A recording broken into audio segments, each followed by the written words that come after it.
Ever wondered what really happens during a police encounter? Today, we're diving into an incident from police body cameras that reveals the truth behind the badge. You won't believe what we found. 1:5 at around 5 p.m. on May 10th, 2021, the San Buenos Aires Obispo Police Department executed a search warrant at 3100 Camellia Court Apartments.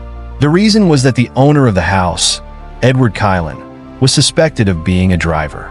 At 5:186, police officers brought a search warrant to his home due to surveillance. The vehicle involved in the photograph was determined to be owned by Edward and parked in the yard of Edward's apartment. So the police conducted a full-day surveillance of the apartment, but found no trace of Edward going out. They then applied to the court for a search warrant. Before the search, the police called Edward. No one answered the call, took the key from the property, and couldn't open the apartment. They knocked on the door, but there was no response. So 6 police officers decided to force their way in. This is the perspective of officer number 1. Police department search warrant opened the door, or we force entry. Although the police were not sure if there was anyone inside, they still followed the procedure and pretended that there was someone inside. They politely informed the people in the house of the situation. After opening the door, the police officers saw Edward lying in the corner of the home. Since the windows were all closed, they did not notice that Edward in the corner had a Thunderton 12 caliber spot gun in his hand. As expected, an accident happened. Edward came out in an instant. Officer 1 on the far left received a pop gun in his head and fell down on the spot. Shots fired, shots fired. Number 3 next to him was sprayed several times by trolls, including brother number 3, who endured severe pain and escaped from the main entrance. Officer number 1 immediately asked the dispatcher for reinforcements. He's got a gun. He's shooting at us, all units, all units. At this time, the gunman picked up officer number 2's rifle and continued to fire. Officer number 1 went to the police car and fired his rifle. The other officers all fired their rifles. Kai is hiding in a safe place. Currently, only officer number 1 has the conditions to confront the gunman. Even so, officer number 1's police car is parked next to the apartment. If the gunman goes to the second floor window, officer number 1 will be in a very dangerous situation. So he uses his number 7 rifle. When he was about to retreat, he was discovered by the gunman, and the 2 sides immediately started shooting. When they retreated to the corner of the house, officer number 1 was truly safe. After discovering that the gunman made no sound, he immediately approached his teammate next to him and quickly asked how his teammate was injured. "You okay, Steve? Made in the head in an army." I have to say that officer number 3 is really strong. His arms and head were hit by trolls, but he still calmly fired the gun behind the police car.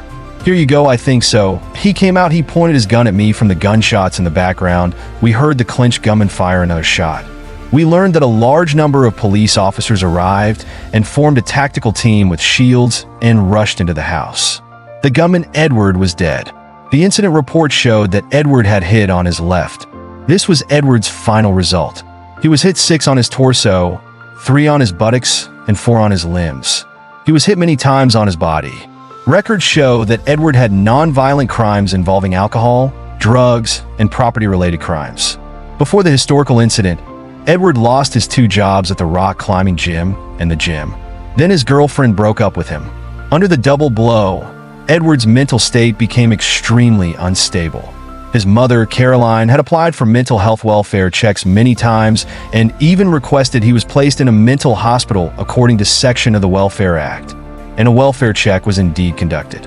However, Edward himself was not successfully contacted several times, so Edward was not determined to have a mental illness.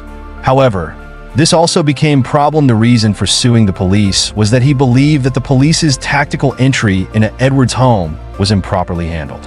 He clearly told the police many times that his son had mental problems, but the 6 police officers conducted a search without understanding his son's mental state. This was therefore unreasonable. Carolyn is seeking more suing from Gaston for wrongful death. Some stolen property after the shooting was found in Edward's apartment. In addition to the Remington limited loaded gun used by Edward, a Remington was also found in his home. 870 rapid-fire limited loading gun, a Thunderton 5.82 bolt-action rifle, a Winchester 67 bolt-action rifle, and a Harrington Top M48 single-shot limited loading gun. In this case, Officer Number 1 Herney fired at the gunman in total 17 shots. Officer Number 3 Orozco fired 6 shots at the gunman. Orozco had multiple abrasions on his left scalp, a small puncture wound on his back, a restraint wound on his back, and multiple puncture wounds on the outside of his upper arm and shoulder. After the injury was treated, he finally returned home to recuperate. Afterwards, both of them were placed on paid administrative leave. Officer 2 was a veteran with 13 years of law enforcement experience. He unfortunately died in this incident. The remaining 3 police officers did not start work weeks later. The district attorney ruled that the officer's well-known shooting was reasonable and not criminally responsible.